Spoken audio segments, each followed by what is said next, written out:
I'm marrying the president's daughter's lover. You're no longer needed.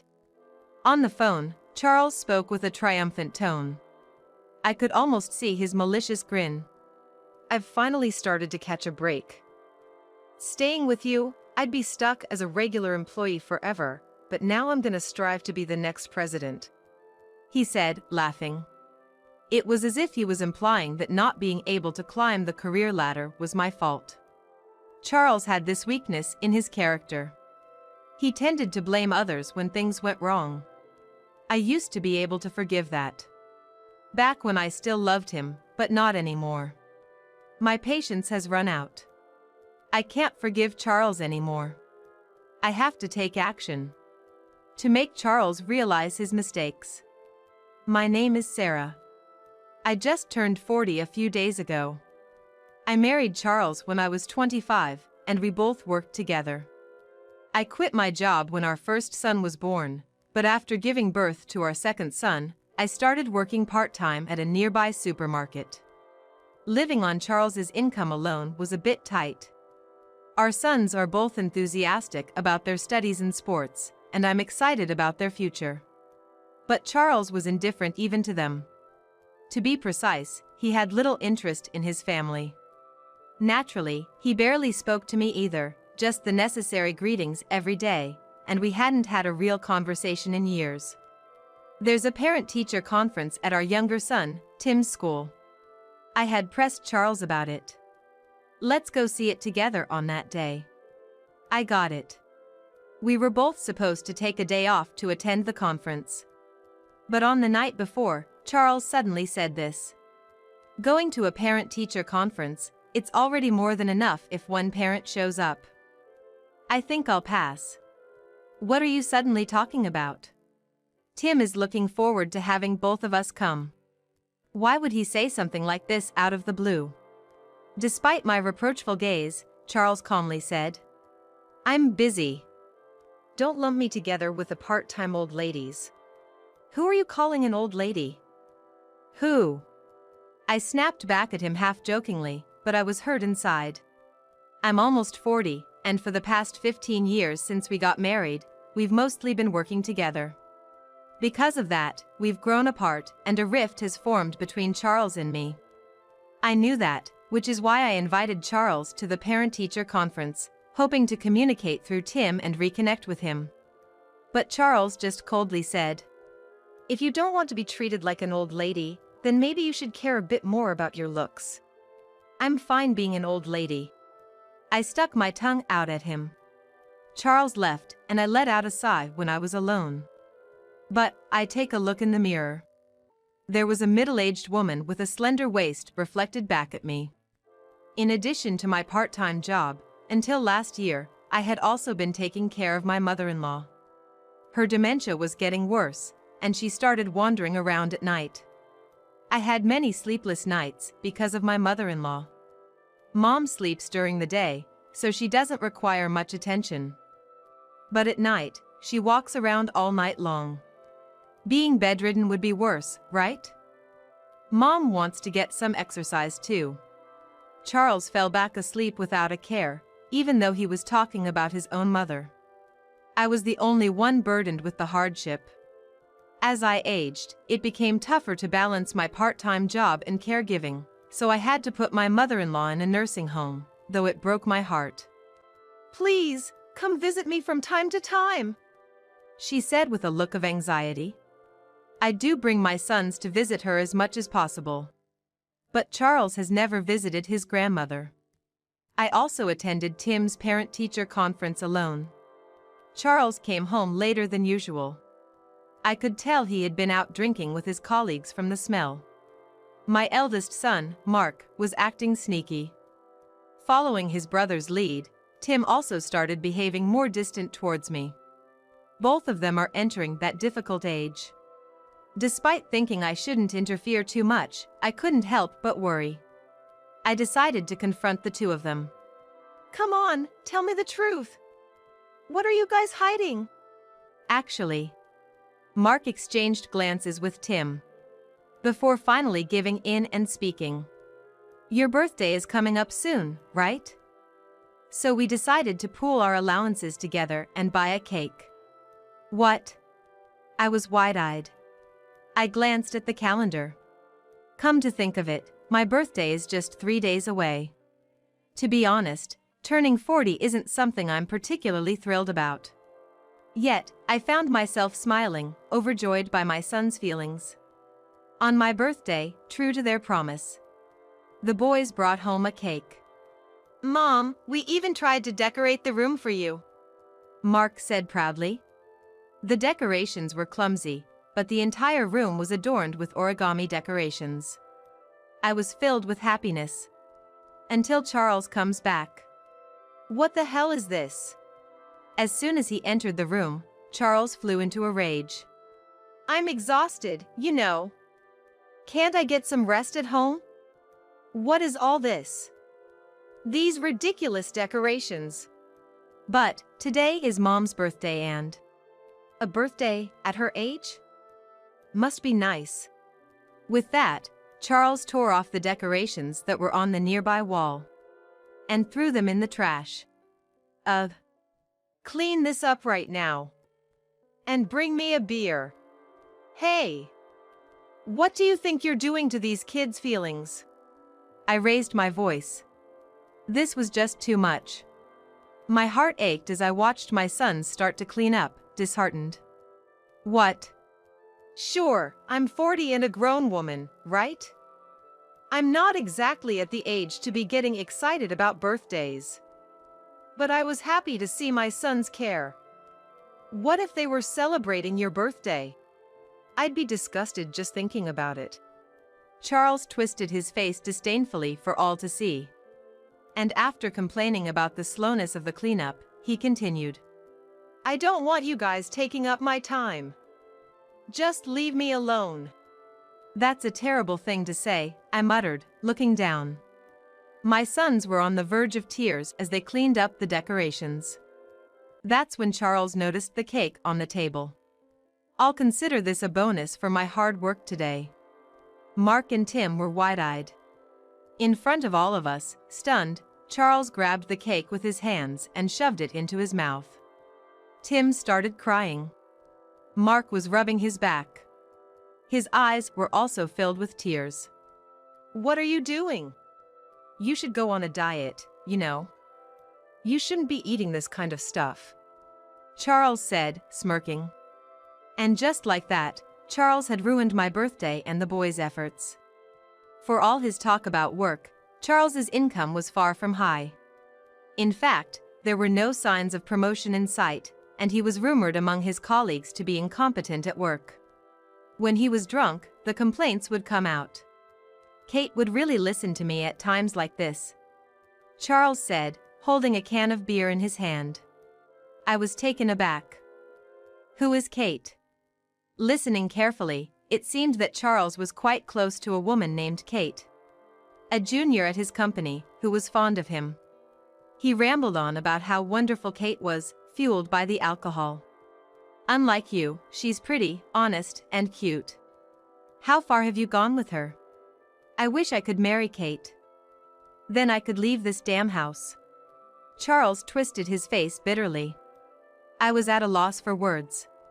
Even though he was drunk, I never thought he would confess his desire to cheat right to my face. The next day, Charles looked guilty. He seemed to vaguely remember praising Kate to the skies while he was drunk. "I'm heading out. Have a good time with Kate," I said. Charles glared at me in silence and went off to work. At this point, I was convinced of Charles's affair. But even so, I found it hard to take the final step to divorce. What would the boys think? I suddenly recalled the ruined birthday party.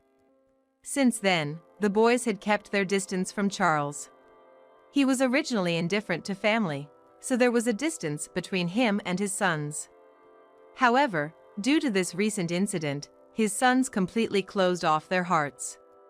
Yet, Charles is still their father. I wondered, is it really okay to cut ties with him that easily? I was troubled.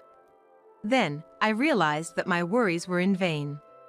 On my way home after my part-time job, I received a call from Charles. He got straight to the point. I'm marrying a mistress, who is the daughter of a company president. I don't need you anymore. I couldn't comprehend the situation for a moment. My thoughts were frozen. How sudden and absurd is that? But Charles continued to speak as if this was an undeniable fact. I've finally struck it lucky. If I stayed with you, I would remain a regular employee forever, but now I'm gonna work hard as the next company president. Kate is the boss's daughter? I was surprised again. It was clear that Charles was having an affair with Kate. But I never imagined that Kate was a woman of such high status. To put it bluntly, Charles is average in both income and looks, and he's approaching middle age. I thought he was out of his league with the daughter of a boss. Kate? Well, yeah. You've been obsessed with Kate lately, haven't you? Yeah, I guess so. There was Kate, wasn't there? Charles spoke in a strange way, as if implying he had other mistresses. Anyway, please break up with me, Sarah. Okay. Goodbye, then. I was astounded at how easily I agreed to the breakup. It's not that I was letting Charles have his way. Quite the opposite, I couldn't forgive him. As a first step, I decided to distance myself from him. I knew my sons would understand. When Charles came home with the divorce papers, I signed my name without hesitation. He tried to push the custody of our sons onto me, which I had anticipated, so I wasn't surprised. When I explained the situation to my sons, they responded with figures. Dad never really cared about us, did he? Don't get desperate. I'm here for you, I assured them. That's our line. Mark said, looking out for me. Mom, don't be sad about the divorce. Mark and I are here for you. That's right, Mom.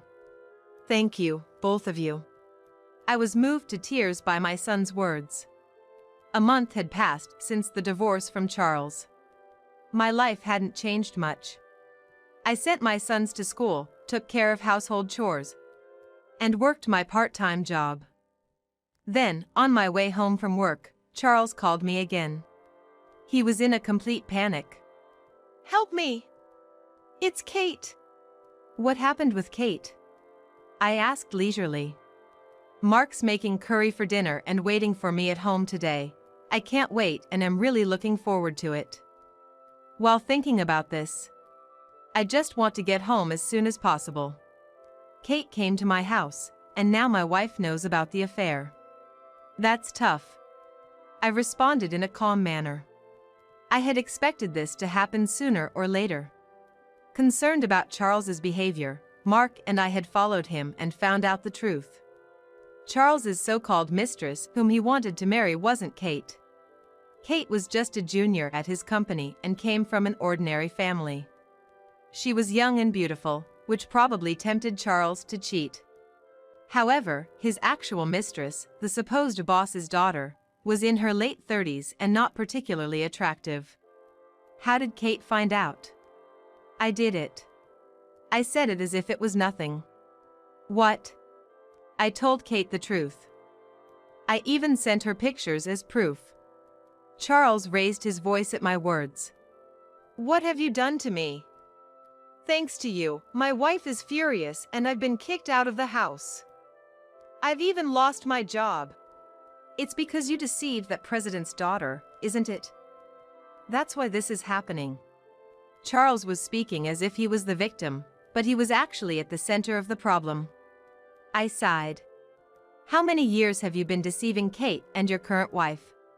Shut up, it's none of your business. Well, it's true now, since we're divorced, I said with a bitter smile. But you were cheating on me while we were married, weren't you? What do you think of me and our sons? Just a nuisance. Marrying you was a mistake. What's wrong with trying to fix a mistake? Charles replied like a spoiled child. He is just a perpetual child, never admitting his faults. But even if he doesn't admit it, others won't let his faults slide. I've lost my job and home, and I don't even know if I'll be able to find another job. My wife talked to her dad, the president, and it seems he's pressured other companies not to hire me. And this is my problem how? I said to Charles, who was speaking so seriously. He was dumbfounded. Besides, I'm not your wife anymore. Let's each take care of our own issues. With that, I hung up the phone. There were several more calls, but I didn't answer. Instead, I got a call from Kate. Charles came to my house. He said he wanted to start over. That's really? I said, utterly astounded. I'm sure Kate on the other end of the phone had a similar expression. Of course, I turned him down and told him never to come back. That's the right decision. I nodded in agreement. After venting her frustration about Charles, Kate's voice softened. I didn't know that Charles was married. I know. All of us were deceived. All of us were victims, and there was no reason for us to hate each other. I'm sorry. It's okay. Don't worry about it. I ended the call with a bitter smile. I also got a call from Charles's current wife. She was emotional, expressing her frustration about separating from Charles and how she was deceived. Her strong voice made me think that Charles really deceived the wrong person. I received a call saying my mother-in-law was feeling unwell, so I went to the facility. The staff looked troubled. We've contacted her son, but he just insists handle it at the facility. So you contacted me? Yes, we know you are divorced, but there's no one else we could talk to. I see. I couldn't bring myself to hate my mother-in-law even though I divorced Charles. She was a solid person before dementia set in, teaching me how to cook. My sons were also close to her. I'm coming in. As I entered the room, I heard a moaning sound. My mother-in-law was trying to sit up in the bed at the back of the room. Don't push yourself. Weren't you divorced from my son? She asked with an anxious voice. I nodded and approached her bed. Yes, but you are still my son's grandmother. And the facility contacted me, saying you weren't feeling well. It's just a cold. And I'm already feeling better. She said, then coughed softly. The cold hadn't gone away. The staff told me Charles was even reluctant to pay for the facility, preventing them from taking my mother-in-law to the hospital. I'll pay, so let's get you to the hospital. But please get better quickly and play with my sons again, I said with a smile. My mother-in-law seemed taken aback. Okay. After confirming her nod, I left the room and arranged things with the staff. A few days later, I visited my mother-in-law again. And surprisingly, Charles was there too. However, the content of their conversation was terrible. Mom, I just need a little. Can you lend me some money? Why do you only show up when you're in trouble? Don't be mad. Charles continued to speak in a soft voice, seemingly unaware that I was standing at the entrance of the room. Mom, you must have some of Dad's inheritance left, right? Give it to me. Don't talk nonsense. His mother snapped back sharply, her anger seemingly overcoming her illness and giving her a moment of clarity. The money is for the grandchildren. They'll need it if they're gonna go to college. And I also want to give some to Sarah, who has been very kind to me. That woman is a stranger to us now. Even if she's a stranger, she's kinder than you are. His mother retorted firmly. The inheritance will go to the grandchildren. You won't get a penny from it. Mom. Charles's voice took on a pleading tone. But it was in vain. When his mother noticed me, she smiled warmly. Please take care of the grandchildren, Sarah. Yes, ma'am. I nodded solemnly. Charles was still trying to press his case, but he was escorted out of the room by a concerned staff member who sensed that something was amiss. I later learned that his mother, anticipating that her illness would soon leave her incapacitated, had consulted with a lawyer through the facility to ensure her wishes were followed. Charles had been persistent in his visits, but in the end, his mother's resolve did not waver. When Tim came home from school, he exclaimed in a voice close to a scream. Dad came to my school today and said he wanted to live with me all of a sudden. Given his previous indifference, it was hard to believe he had suddenly started to feel lonely. Besides, Tim was set to inherit from his grandmother. It seemed likely that Charles was trying to take him away in the hope of getting his hands on the inheritance. "Are you okay?" I asked. "Yeah, I ran away. Something's definitely not right. Dad wouldn't want to live with me." Tim was unaware that he was the chosen heir to the inheritance. But he still sensed that something was off about his father's sudden appearance. He might go to Mark's place too.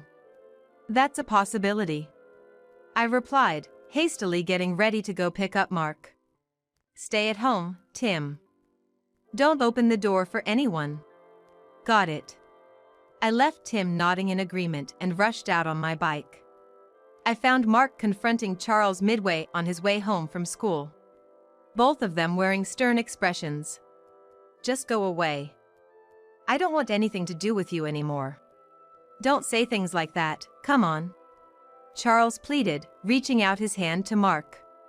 But Mark turned and ran away. "Hey, stop. Help, please. There's a strange man here," Mark called out, effectively labeling his biological father as a strange man. It was harsh. But given Charles's past behavior, it was not entirely unjustifiable. Mark noticed me and latched onto my arm, saying, "Mom, get rid of him, please." "Charles, that's enough," I said, stepping in between them to protect Mark. Charles glared at me, grinding his teeth. "This doesn't concern you. Let me talk to Mark." "Mark is my son," I declared. I had been the one to raise him from birth. Charles hadn't even held him as a baby. While he was out enjoying his weekends, I was at home, overwhelmed with childcare. And now he wanted to talk?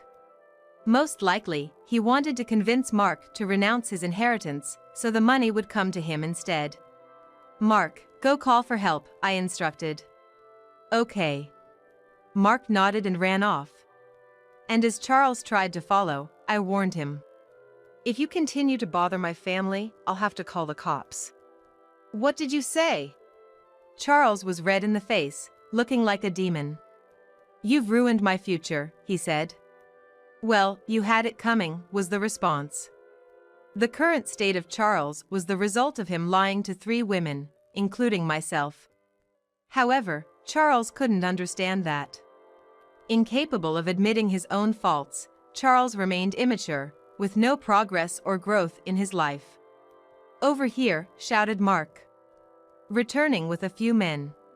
Suddenly, Charles turned timid. He tried to run away but was surrounded by the men. Charles was then taken to the police station. He was labeled as a stalker and was prohibited from approaching or interfering with us. Nevertheless, just to be safe, arrangements were made for the school teacher to drive my sons home. I apologize for my ex-husband causing trouble. "No, the hard part is on Mark and the boys," said the teacher. "Charles still calls, even now. But none of us in the family pay him any mind. With support from those around us, we've successfully pushed Charles out of our daily lives." Choosing a holiday, my sons and I visited my mother-in-law. She was dozing off, but when Tim ran up to her, she showed a smile. "Thank you for coming." "Tim, Mark. It's been a while, Grandma." Mark started a cheerful conversation with my mother-in-law. According to the caregiver, her condition is slowly worsening. Eventually, she might forget about all of us. I hope to create as many memories as possible with my sons before that happens. After spending a good amount of time with her, it was time to leave. Walking down the hallway of the facility, my sons seemed restless. "Mom, can I talk to you for a sec?" "What is it?" Tim hesitantly took my hand, and Mark took the other. "Hey, no fair, Tim." "I want to as well," Mark chimed in. "What's going on with you two?" I was feeling ticklish inside. Come to think of it, when the boys were little, we often walked together holding hands like this. It's fine once in a while, I said. Yeah, it is. They agreed, and we all started laughing and walked on. Looking back, it's been a long journey of housework, raising children, and eventually caregiving, while also working part-time jobs for 15 years. The end result was bitter. Charles had betrayed me and left. But still, I can smile. Because of my sons, I am not alone. We've cultivated a bond that allows us to laugh together like this. I will never let go of this bond. I thought, smiling to myself.